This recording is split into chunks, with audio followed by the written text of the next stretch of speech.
back, my creepy friends, to another episode of Lily's Macabre Adventure. I am Lily, and I have a few stories for you today about escapes, narrow escapes. But the last one is the Fritzl case, which is the absolute bottom of depravity. It's a horrifying story. So definitely stay for that. Please like, comment, share, do all the things. Help me grow the channel. And I will get started. We're going to start out with the Alison Botha survival story. This was written by Danielle Tenning. So on December 18th, 1994, Alison Botha was abducted near her home in South Africa. By the end of the night, she had been raped, stabbed, and disemboweled. But somehow, against all odds, she managed to live. After an ordinary night out with her friends, Alison Botha drove back to her apartment in Port Elizabeth, South Africa. But as soon as the 27-year-old parked her car, a man with a knife forced his way inside. The attacker ordered Botha to move to a different seat, trapping her inside her own vehicle. He then drove her car to pick up an accomplice, and it was immediately clear that the two men had sinister plans for her. When Alison Botha was attacked in December 1994, she was stabbed 30 times and nearly decapitated. Botha's captors, later identified as Frans de Toit and Thunes Kruger, took her to a deserted area on the outskirts of town. There they brutally essayed her, disemboweled her, and slashed her throat so deeply that she was nearly decapitated. Finally, they left her for dead in a clearing. But Botha was still breathing. "I realized my life was too valuable to let go of," she later said, "and that gave me the courage to survive." The abduction of Alison Botha. Alison was born on September 22nd, 1967 in Port Elizabeth, South Africa. Her parents divorced when she was 10 years old, and Botha spent most of her childhood living with her mother and brother. In her early years, Botha led a fairly normal life. She served as head girl at the Collegiate High School for Girls in Port Elizabeth. When she was finished with her education, she spent a few years traveling. And after she returned home, Botha found a job as an insurance broker, which she enjoyed. The night of her attack seemed like an ordinary night, at first at least.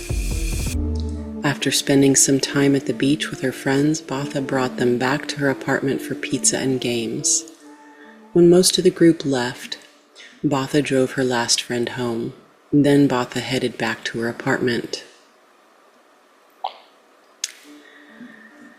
Alison Botha was just 27 years old when she was abducted, brutalized, and left for dead. But she wouldn't make it inside. After Botha parked her car, she reached toward the passenger seat to grab her bag of clean laundry to take it inside. But she suddenly felt a gust of warm air. A man with a knife had opened the driver's door. "Move over, or I'll kill you," he said. Terrified, Botha did as she was told. The man took control of the car and soon sped away. "I don't want to hurt you," said the man, who identified himself as Clinton. "I just want to use your car for an hour." Clinton, whose real name was Frans de Toit, then traveled to another part of Port Elizabeth to pick up his friend Thunes Kruger. The men then took Alison Botha to a secluded area just outside the city. Frozen, Botha knew something horrible was about to happen to her.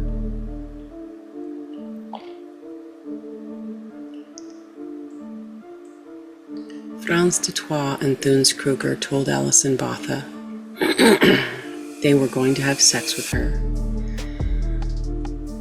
They asked her if she would fight them. Clearly trapped and terrified for her life, Botha said no. The two men who had a history of violence against women both raped her, and they were soon determined to kill her as well. At first, they tried to suffocate her, but even though she lost consciousness, Botha clung to life. Frustrated, de Troyes and Kruger took their brutality to the next level. They stabbed Botha at least 30 times in the abdomen. Botha later recalled that de Troyes specifically wanted to mutilate her reproductive organs. But somehow, the attackers missed those specific parts of her body. When Botha's leg twitched, de Troyes and Kruger decided the job wasn't quite done yet. They then slit her throat 16 times. All I could see was an arm moving above my face, Alison Botha later recalled. Left and right, his movements were making a sound, a wet sound. It was the sound of my flesh being slashed open. He was cutting my throat with the knife again and again and again.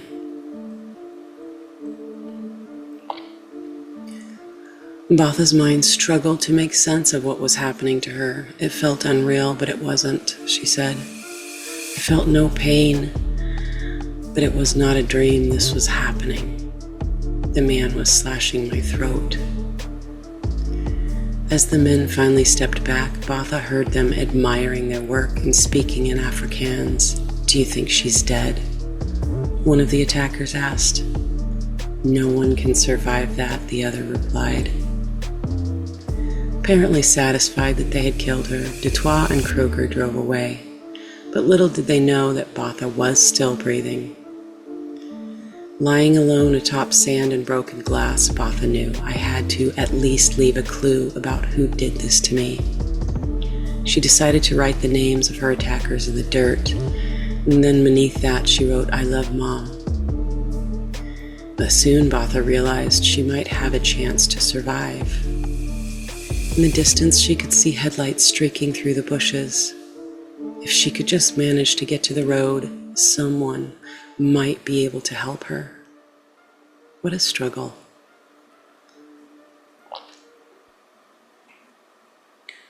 When Alison Botha moved toward the headlights, she realized the full extent of her injuries. As she pulled herself up, her head started to fall backwards, since she had nearly been decapitated. Meanwhile, she could also feel something slimy protruding from her abdomen, her intestines. She had to use one hand to keep her organs from spilling out, and the other hand to literally hold onto her own head. Botha recalled, "As I struggled forward, my sight faded in and out, and I fell many times but managed to get up again until I finally reached the road. There she collapsed along the white line. Even in her disoriented state, she knew that this was the best position to attract the attention of motorists." Fortunately, Botha didn't have to wait long. A young veterinarian student named Tian Ilrid, who was visiting Port Elizabeth on vacation from Johannesburg, saw Botha lying in the middle of the road and stopped. "God put me on that road that night for a reason," Ilrid said. He used his veterinary training to tuck Botha's exposed thyroid back inside her body. Then Ilrid called emergency services for help. Alison Botha was rushed to the hospital, where doctors were stunned by her horrific wounds. One doctor, Alexander Angelov, later said that he had never seen such severe injuries in his 16 years of practicing medicine. Botha was on the brink of death. but she managed to pull through. And she also remembered everything about her attackers. She was soon able to identify them from police pictures while she was still in the hospital. This led to the speedy arrests of the Ripper Rapists, as they were called in the press. The subsequent Noordhoek Ripper trial captured the attention of South Africans everywhere. Both Frans du Toit and Theuns Kruger pled guilty to 8 charges, which included kidnapping, essay, and attempted murder. They were both found guilty and sentenced to life in prison in August 1995, but after serving 28 years, both were granted parole in July 2023 and placed under supervision. On her Facebook page, Alison Botha wrote that the day I hoped and prayed would never come. When I was asked, "How will you feel if they ever get parole?" my immediate answer was always, "I'm hoping I'll never find out." From survivor to motivational speaker. But even though the worst was behind her, Alison Botha still suffered from both physical and emotional scars from the ordeal. In order to recover, she decided that she needed to face what had happened to her. Alison Botha soon began traveling around the world, telling her story in at least 35 countries, one of the first women from South Africa to speak publicly about rape. In both her home country and abroad, she helped inspire other survivors to come forward and tell their stories as well. The attack has put me on this path, where I get to travel the world and help inspire other people, said Botha. In 1995, Botha won the prestigious Rotarian Paul Harris Award for Courage Beyond the Norm in Femina magazine's Woman of Courage Award. She was also honored as Port Elizabeth's Citizen of the Year. Since then, Botha has written 2 books. In 2016, her survival story was brought to life in the movie Allison. And today, she's still considered one of the most inspiring motivational speakers in the world. But for Alison Botha, perhaps the greatest gift of all has been the birth of her 2 sons. During her attack, du Toit had specifically tried to destroy her reproductive organs. That was his intention, Botha said. After the birth of her first child in 2003, which is what makes this news so positive. Today, her story stands as both an example of human depravity and the strength of the human spirit. Life can sometimes make us feel like the victim, Botha once said. Problems and hardships and traumas are dished out to all of us, and sometimes they can be divided very unfairly. Remind yourself that you do not have to take responsibility for what others do. Life is not a collection of what happens to you, but of how you've responded to what has happened to you.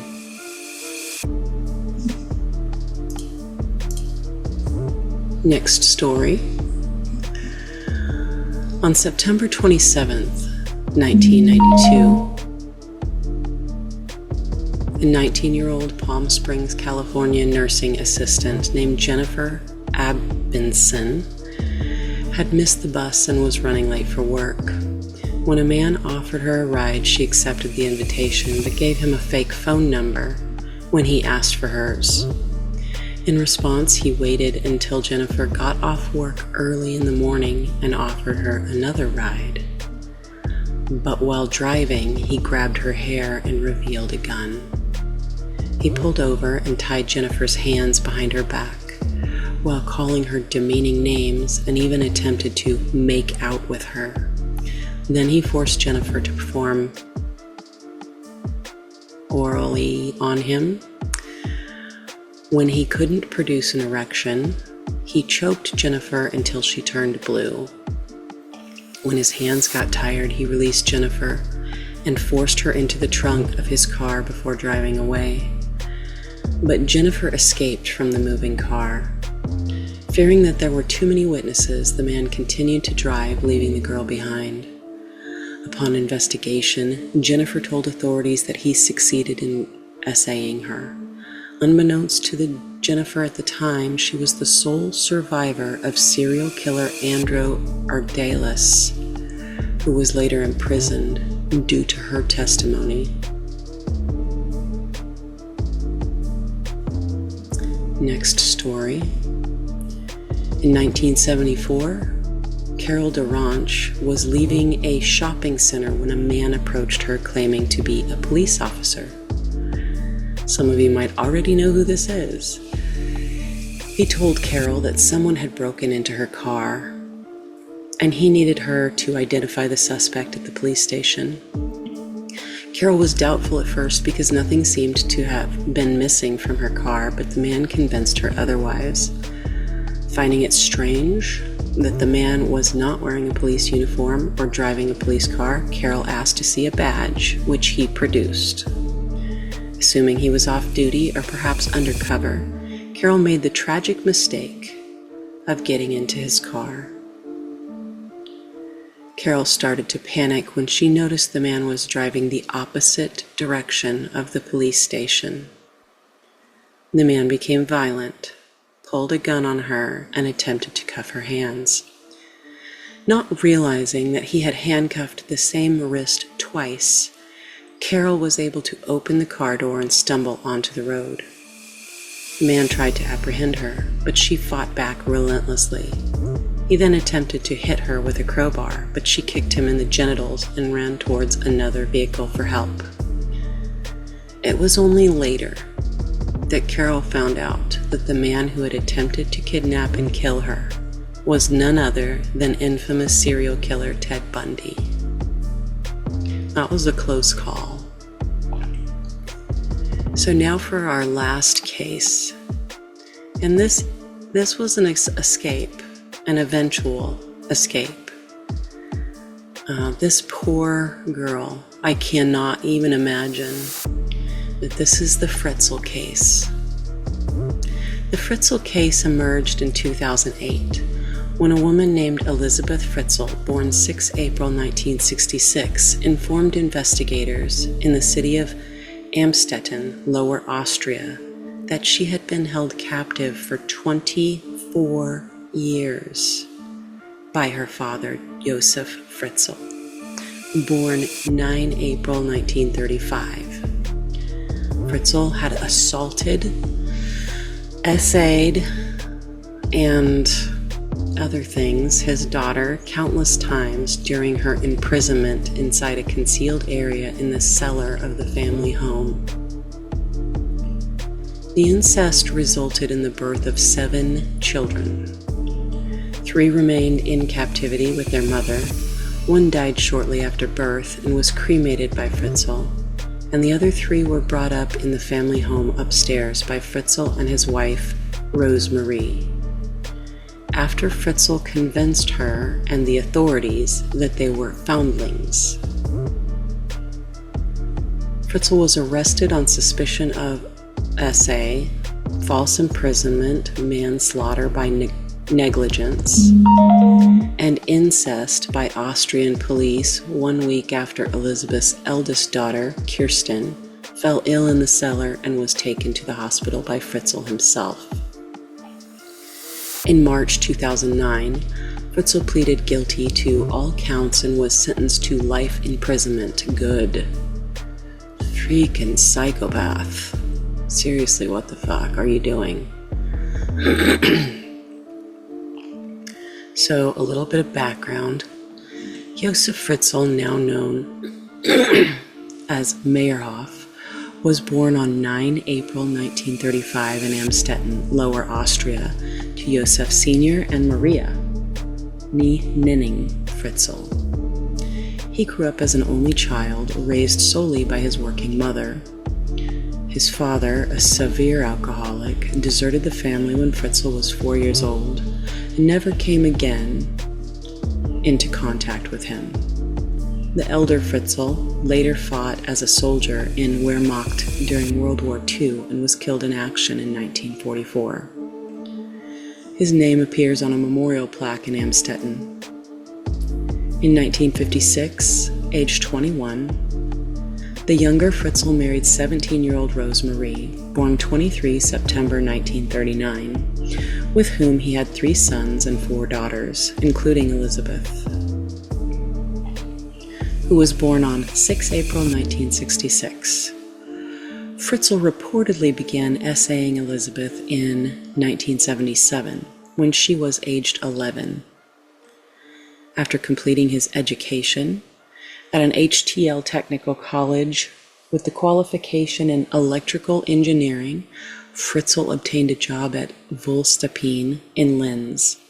From 1969 until 1971, he held a job in a construction material firm in Amstetten. Later, he became a technical equipment salesman, traveling throughout Austria. Fritzl retired from active employment when he turned 60 in 1995, but continued some commercial activities. In addition to his apartment building in Amstetten, he rented out several other properties. In 1972, Fritzl purchased a guest house and an adjacent campsite at Lake Mondsee, managing the property together with his wife until 1996. Criminal history. In 1967, Fritzl broke into the Linz home of a 24-year-old nurse while her husband was away and essayed her while holding a knife to her throat, threatening to kill her if she screamed. According to an annual report for 1967 and a press release of the same year, he was also named as a suspect in a case of attempted rape of a 21-year-old woman and was known for indecent exposure. So just kind of a creepy dude. Fritzl was arrested and served 12 months of an 18-month prison sentence. Not long enough. In accordance with Austrian law, Fritzl's criminal record was expunged after 15 years. As a result, more than 25 years later, the social service authorities did not discover his criminal history when he applied to adopt and/or foster Elizabeth's children.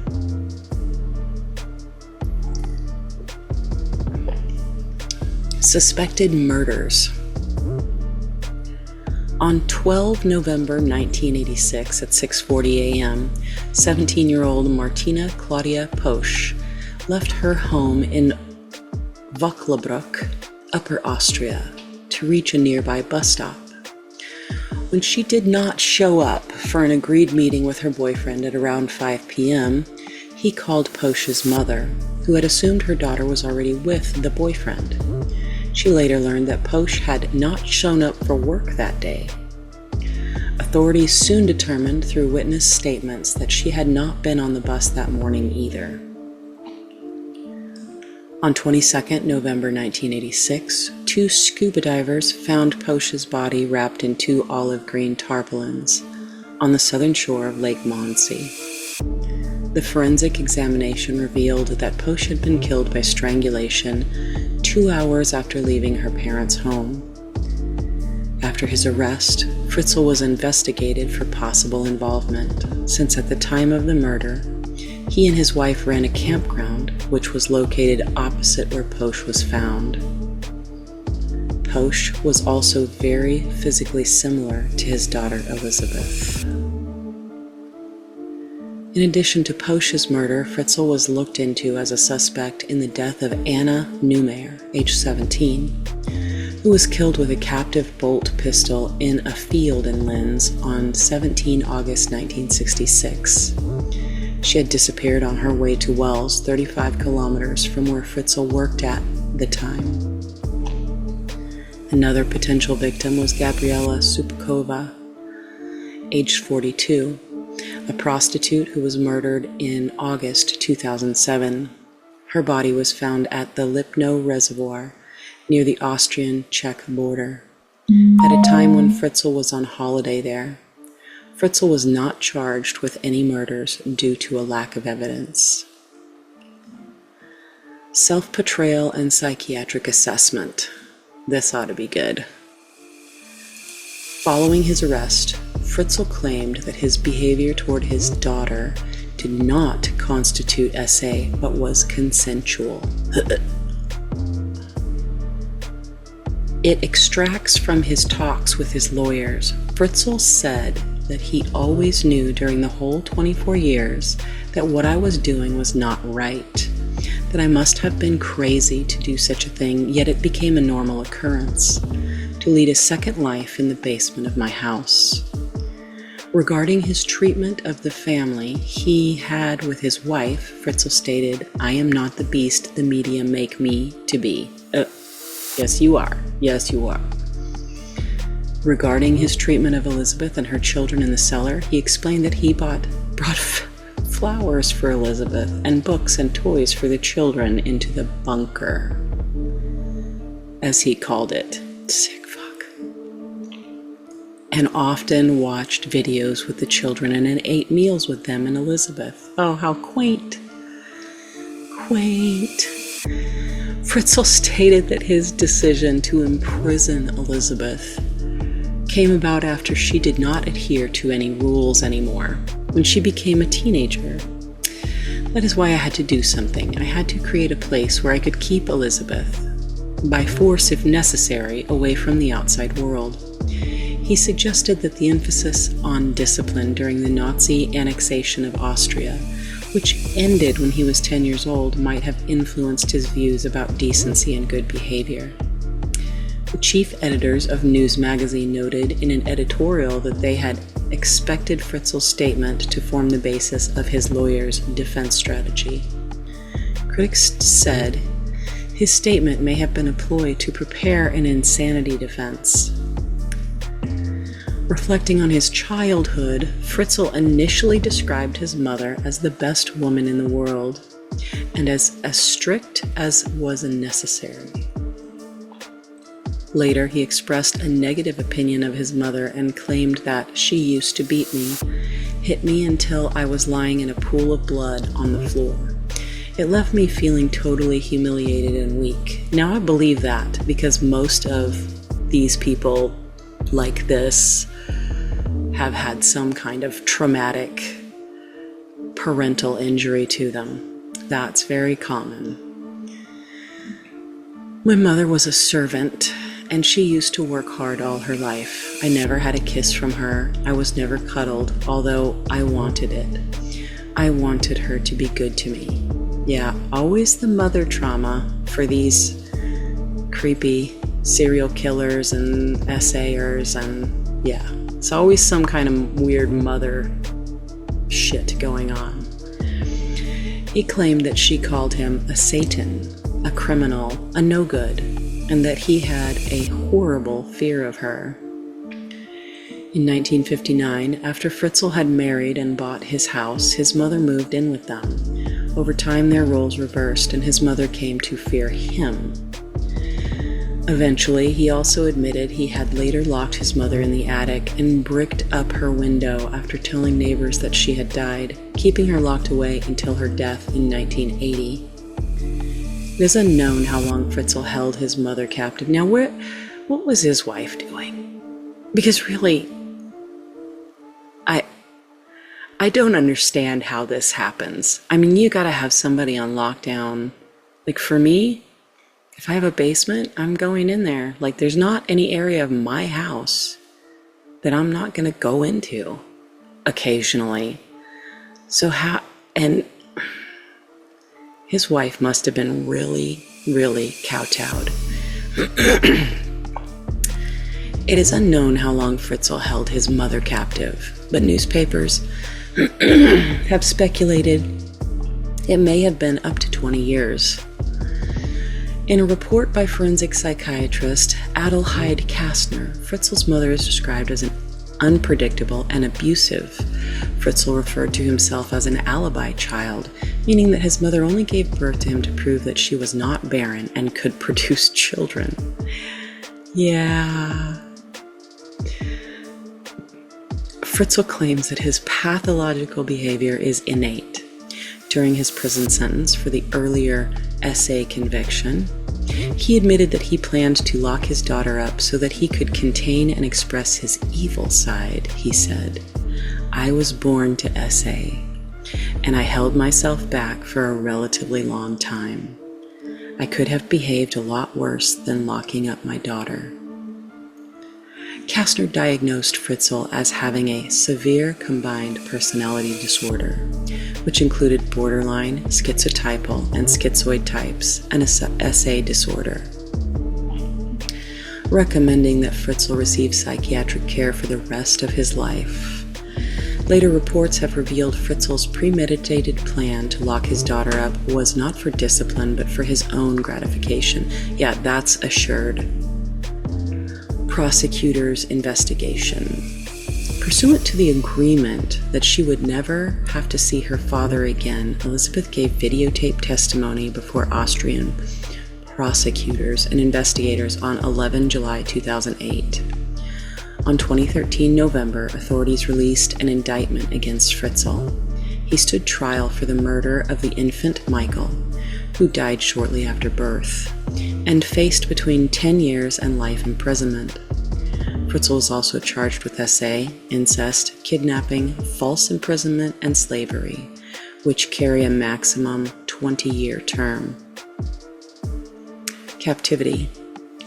After completing compulsory education at the age of 15, Elizabeth started a course to become a waitress. In January 1983, she ran away from home and went into hiding in Vienna with a friend from work. She was found by police within 3 weeks and returned to her parents in Amstetten. Elizabeth rejoined her waitress course, finished it in mid-1984, and was offered a job in Linz. On 28 August 1984, after Elizabeth had turned 18, Fritzl lured her into the basement of the family home, saying that he needed help carrying a door. In reality, he had been converting the basement into a makeshift prison chamber. The door was the last thing he needed to seal it. After Elizabeth held the door in place while Fritzl fitted it into the frame, he held an ether-soaked towel on her face until she was unconscious, then threw her into the chamber. God, psychopath. After Elizabeth's disappearance, Rosemarie filed a missing persons report. "What are you doing, Rosemarie? Where is your brain?" Almost a month later, Fritzl handed over a letter to the police, the first of several that he had forced Elizabeth to write while she was in captivity. The letter, postmarked in Brno, stated that she was tired of living with her family and was staying with a friend.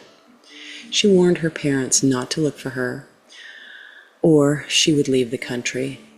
Fritzl told the police that she had most likely joined a cult. Indeed, she did join a cult, yours, in the basement.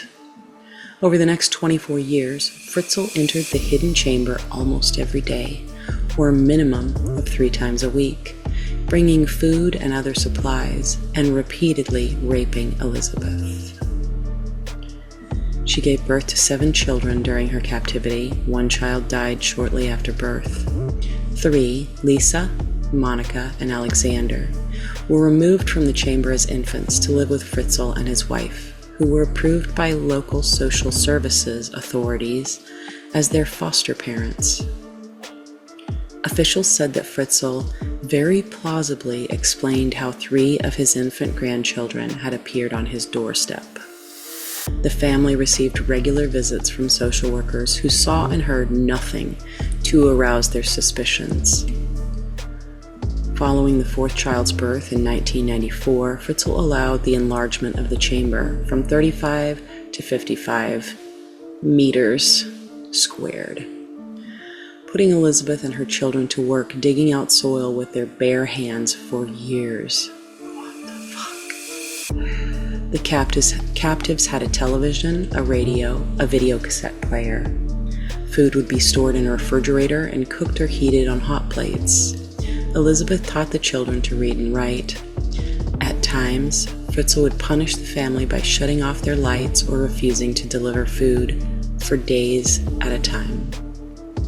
He told Elizabeth, and the 3 children who remained, Kirsten, Stefan, and Felix, that they would be gassed if they tried to escape.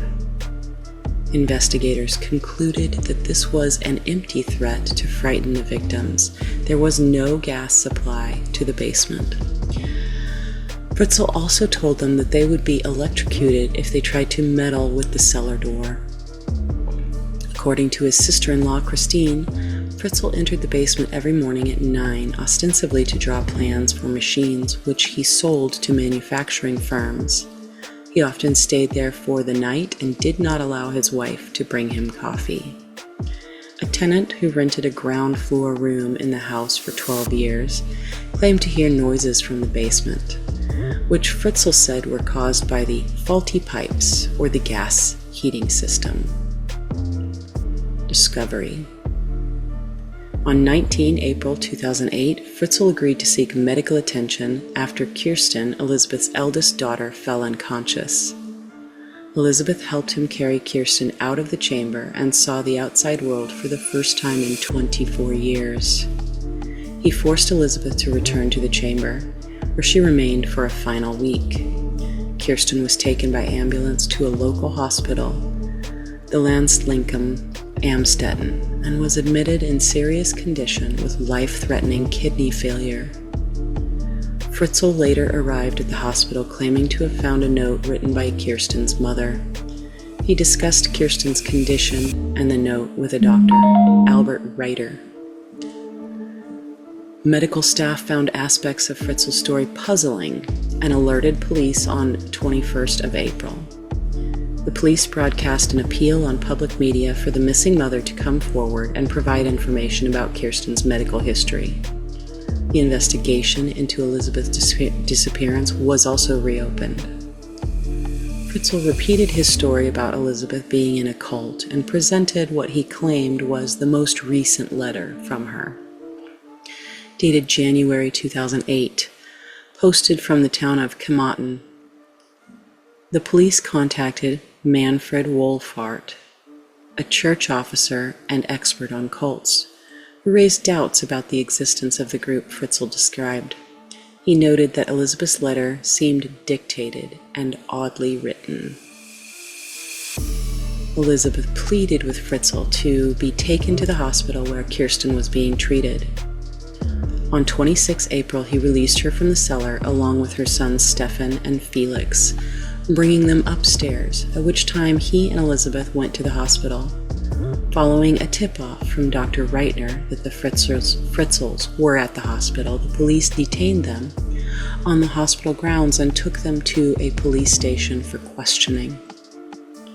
Elizabeth did not provide police with more details until they promised her that she would never have to see her father again. After the next 2 hours, she told the story of her 24 years in captivity. Elizabeth recounted that Fritzl essayed her and forced her to watch pornographic videos, which he made her reenact with him in front of her children in order to humiliate her. Fritzl, age 73, was quickly arrested on suspicion of serious crimes against family members. During the night of 27th April, Elizabeth, her children, and her mother, Rosemary, were taken into care. Fritzl told investigators how to enter the chamber through a small hidden door, opened by a secret keyless entry code. Rosemary had been unaware, how Rosemary, you idiot, of what had been happening to Elizabeth. On 29 April, it was announced that DNA evidence confirmed Fritzl as the biological father of his daughter's children. His defense lawyer, Rudolf Mayer, said that although the DNA test proved incest, evidence was still needed for the allegations of SA and enslavement. In their first May daily press conference, police stated that Fritzl had forced Elizabeth to write a letter the previous year, which indicated that he may have been planning to release her and the children. The letter said that she wanted to come home, but it's not possible yet. Police believe Fritzl was planning to pretend to have rescued his daughter from her fictitious cult. Police spokesman Franz Polzer said police planned to interview at least 100 people who had lived as tenants in the Fritzl home in the previous 24 years. God, this is just crazy. Sorry about the phone noises. This dumb thing.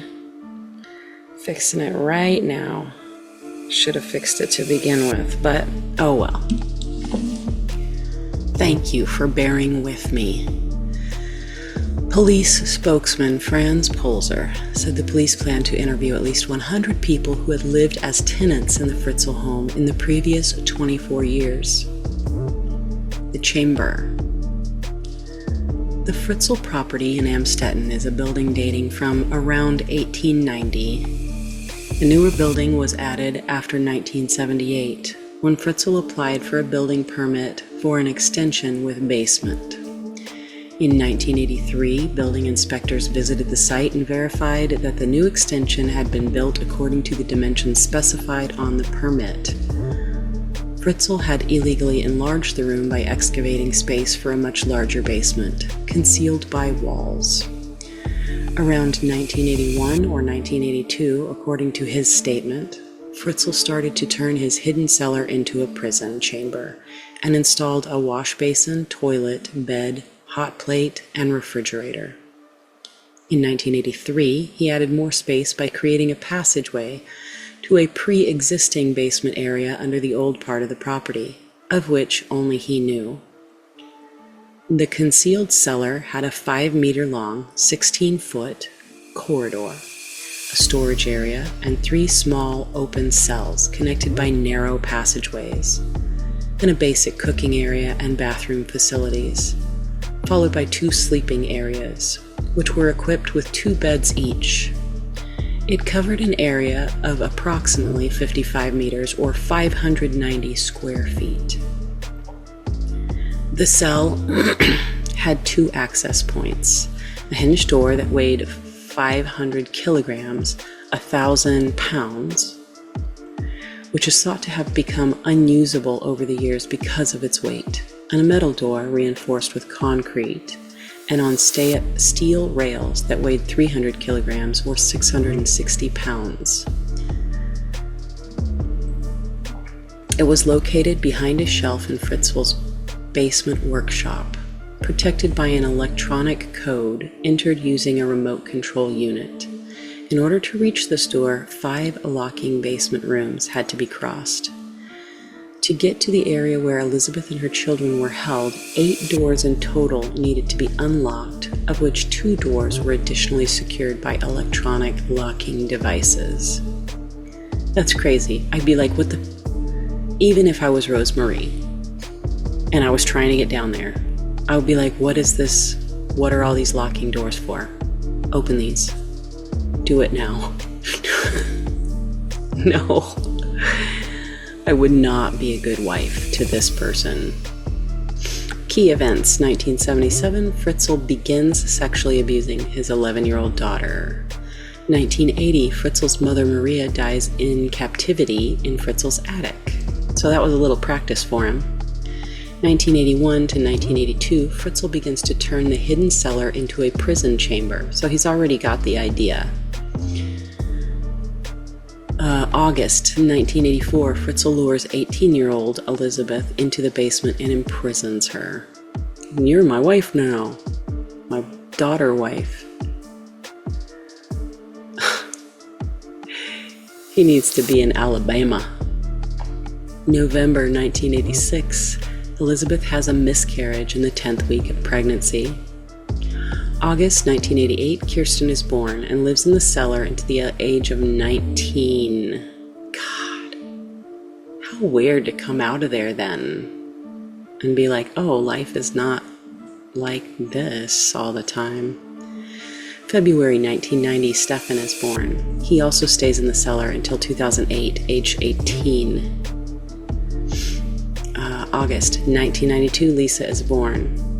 In May 1993, at 9 months of age, she is discovered outside the family home in a cardboard box, allegedly left there by Elizabeth with a note asking for the child to be looked after.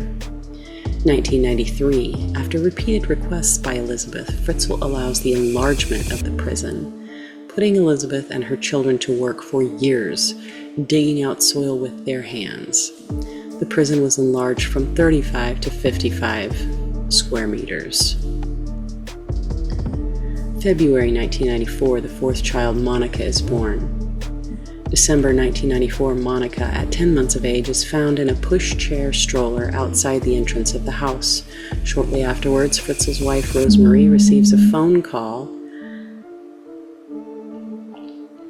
asking her to take care of the child. The caller sounds like Elizabeth, but it is assumed that Fritzl used a recording of her voice. Rosemarie reported the incident to the police, expressing astonishment that Elizabeth knew their new directory phone number. April 1996, Elizabeth gives birth to twin boys, Michael and Alexander. The first one dies after less than 3 days, and Fritzl removes and cremated the body. The surviving twin, Alexander, is taken upstairs at 15 months old and discovered in circumstances similar to those of his two sisters. In December 2002, Felix is born.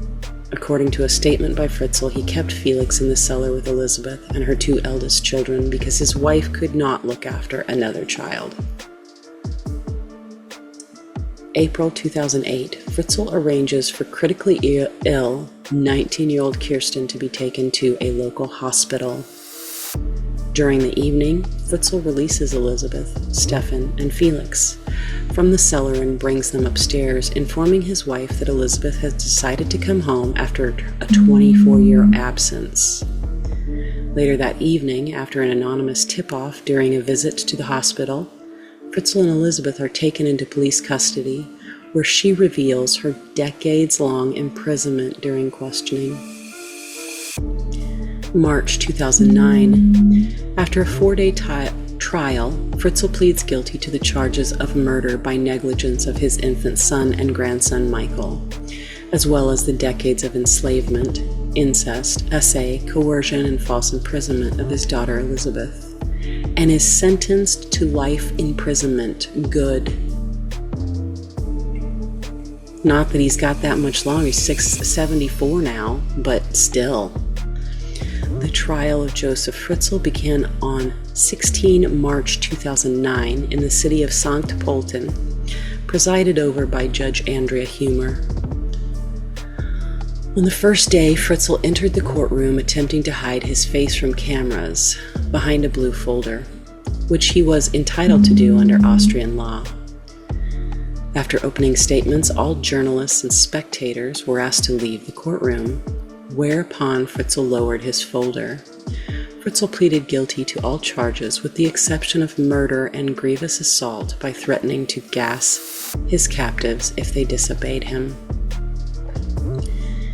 In his opening remarks, Rudolf Mayer, the defending counsel, appealed to the jury to be objective and not be swayed by emotions. Okay. He insisted Fritzl was not a monster, stating that he had brought a Christmas tree down to his captives in the cellar during the holiday season. Oh, what a champion. This motherfucker. Christine Burkheiser, prosecuting her first case since being appointed chief prosecutor, pressed for life imprisonment in an institution for the criminally insane.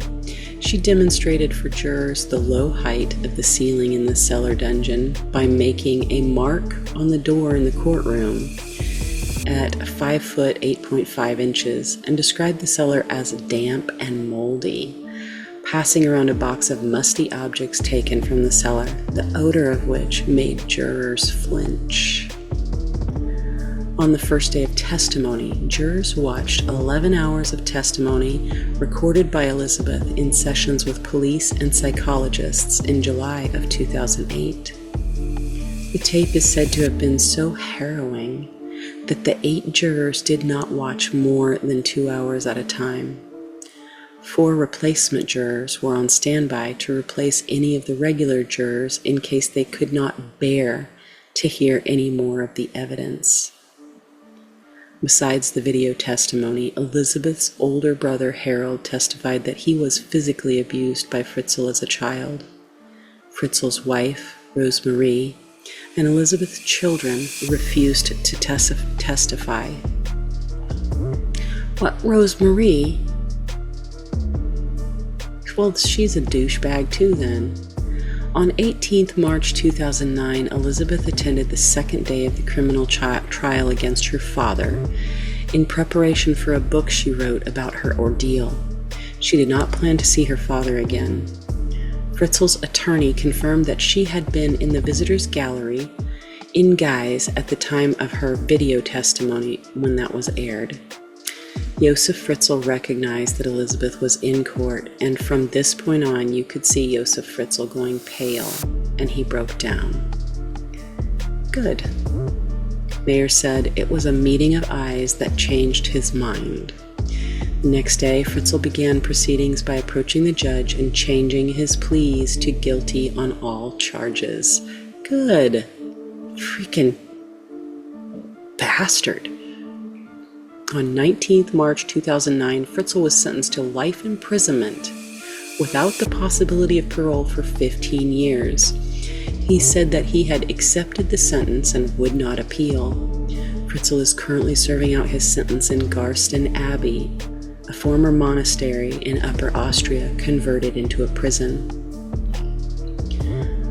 Government response. In 2008, Austrian Chancellor Alfred Gusenbauer said he planned to launch a foreign public image campaign for his country in light of the abominable events. Well, it's not the country's fault. You just got one random psychopath. Aftermath. Judge Humer, who presided over the trial, stated medical experts reported Elizabeth and her children were in relatively good health after being taken into care. Elizabeth, all 6 of her surviving children, and her mother were housed in a local clinic where they were shielded from the outside environment and received medical and psychological treatment. Members of the Fritzl family were offered new identities, but it was emphasized that it was their choice to make. Berthold Keplinger, head of the clinic where Elizabeth and her children are being treated, said that Elizabeth and the 3 children had held captive in the cellar required further therapy to help them adjust to natural light after years in semi-darkness. They also needed treatment to help them cope with all the extra space that they now had in which to move about. In May 2008, a handmade poster created by Elizabeth, her children, and her mother at the therapy facility was displayed in Amstetten Town Center. The message thanked local people for their support. We, the whole family, would like to take the opportunity to thank all of you for sympathy at our fate, they wrote in their message. Your compassion is helping us greatly to overcome these difficult times, and it shows us there are good and honest people here who really care for us. We hope that soon there will be a time where we can find our way back into a normal life.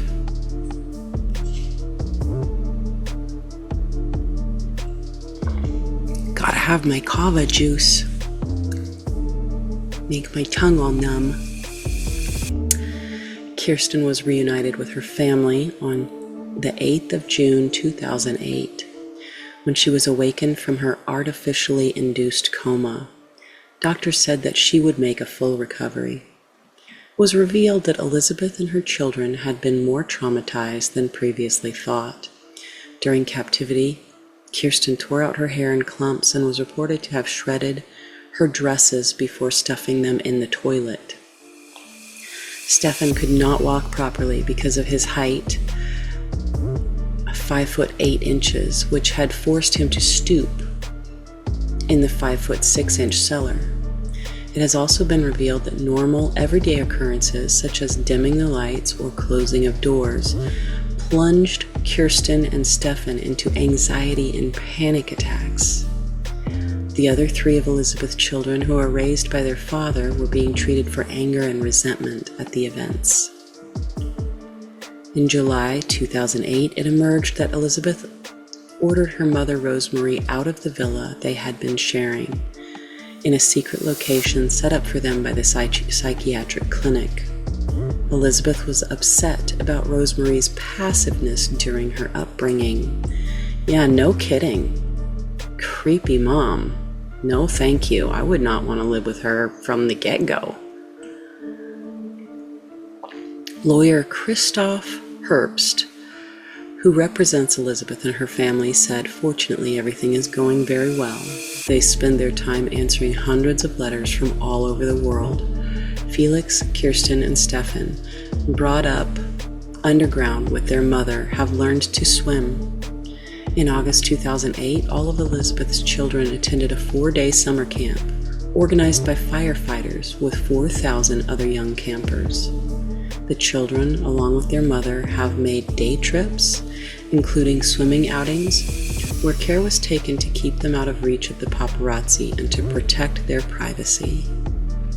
In March 2009, Elizabeth and her children were forced to move out of the family's hideaway home and returned to the psychiatric clinic, where medical staff had started trying to heal the family and reunite the upstairs and downstairs siblings during the previous years. Elizabeth was reported to be distraught and close to a breakdown after a British paparazzo burst into her kitchen and started taking photographs. After the trial, Elizabeth and her 6 children were moved to an unnamed village in northern Austria, where they were living in a fortress-like house. All of the children require ongoing therapy. Factors that traumatize the upstairs children include learning that Fritzl had lied to them about their mother abandoning them, the abuse they had received from him during their childhood, and finding out that their siblings had been imprisoned in the cellar. The downstairs children receive therapy due to their deprivation from normal development, the lack of fresh air and sunshine while held captive, and the abuse that they and their mother had received from Fritzl when he came down to the basement. All of the children might have genetic problems common to children born of incestuous relationships.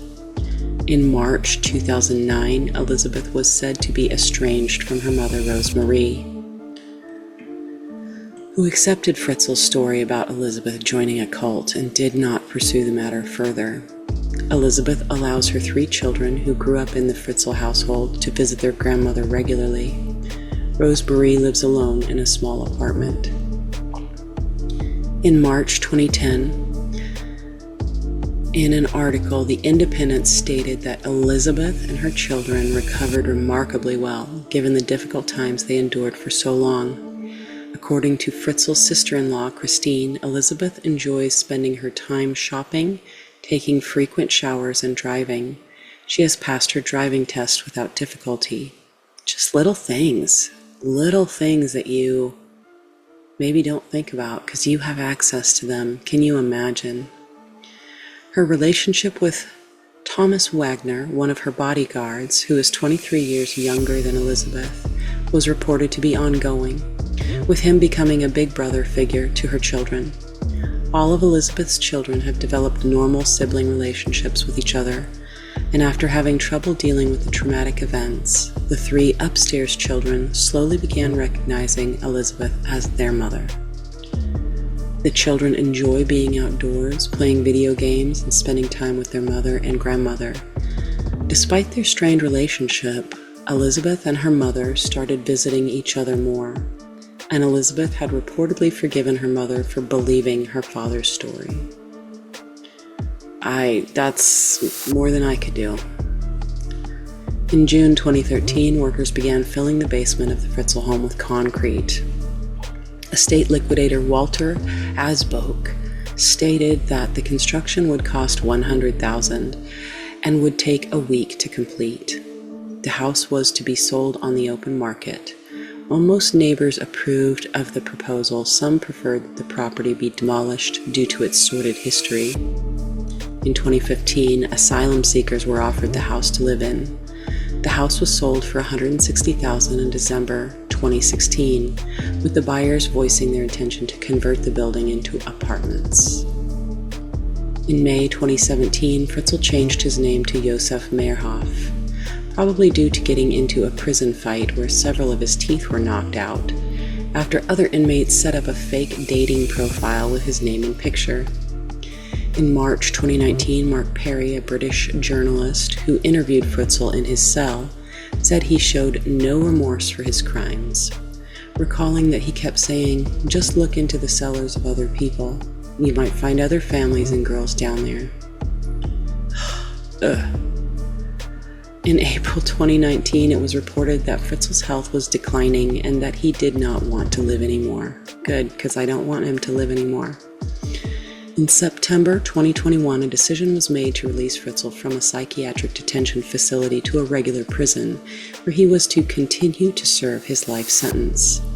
That decision was based on a psychiatric report which said he no longer posed any danger. In November 2021, the ruling was appealed and overturned, and the Regional Court of Krems was ordered to reconsider the case. In late April 2022, a panel of 3 judges decided that Fritzl could be moved. The decision was based on a supplementary psychiatric support report submitted in March.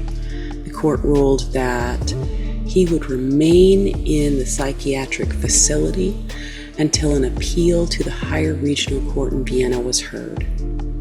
The move to a regular prison would mean that Fritzl, who received a life sentence, was eligible for parole in 2023. Having served the initial 15 years of his sentence, this fucking douchebag, do not let him out. In January 2024, Fritzl applied to Krems Regional Court for release from prison into a nursing home. Go fuck yourself. But the application was rejected. Excellent. On 25 January 2024, the higher regional court approved Fritzl's move to a regular prison amid reports that he was suffering from dementia. Within a week, prosecutors filed a complaint seeking to overturn the decision in a higher court. In May 2024, the court dismissed the complaint and again ruled that Fritzl should be transferred. And that is it for that crazy story of incest and slavery and abuse. I'm glad that that family that the daughter finally got out. What a horrific ordeal. Can you imagine being 18 and you just get thrown in a dungeon and then you're just pumping out kids for your dad? So gross. Anyways, please, if you enjoyed this, please subscribe, like, share, make a comment, do all the things to help me grow the channel. I appreciate you so much, and have a good day.